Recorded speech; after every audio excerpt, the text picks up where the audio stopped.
Welcome to this word of hope on this Monday and a beautiful morning in June.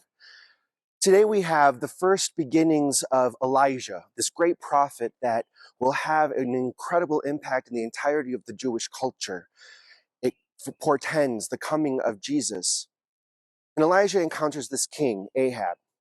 Ahab is among this list of rulers that come down, and he decides, despite what God had done to bringing everybody into the promised land, as some of his forefathers had done, the kings before, decides to turn to other statues as his God.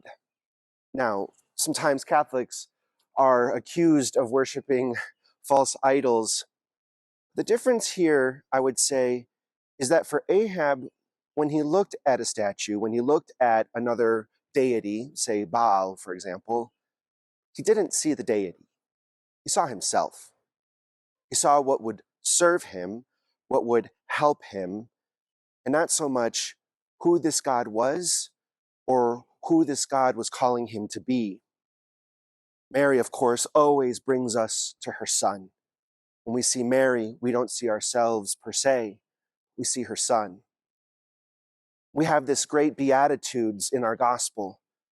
When you read the Beatitudes, each one of them asks the question, how do you see God? How do you see the other? How do you see yourself? All the Beatitudes are always oriented toward the other. That is what we call love.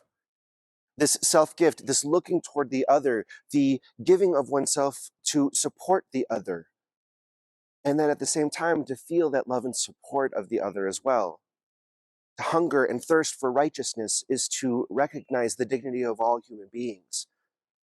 To comfort the mourning, and those who mourn, is to understand the loss of someone who was wonderful, but also then to understand how people can see you and want you to be lifted up. We are called to see outward. We are called to see with the eyes of God. And this is what love one another as I have loved you meant and means today. So let us not be like Ahab, but let us listen to the words of Elijah to challenge ourselves, to always look outward, to rely on God. As Elijah enters the desert to depend solely on God, let us enter into our deserts to relearn that dependence on God and learn what it means to truly love. Have a great day.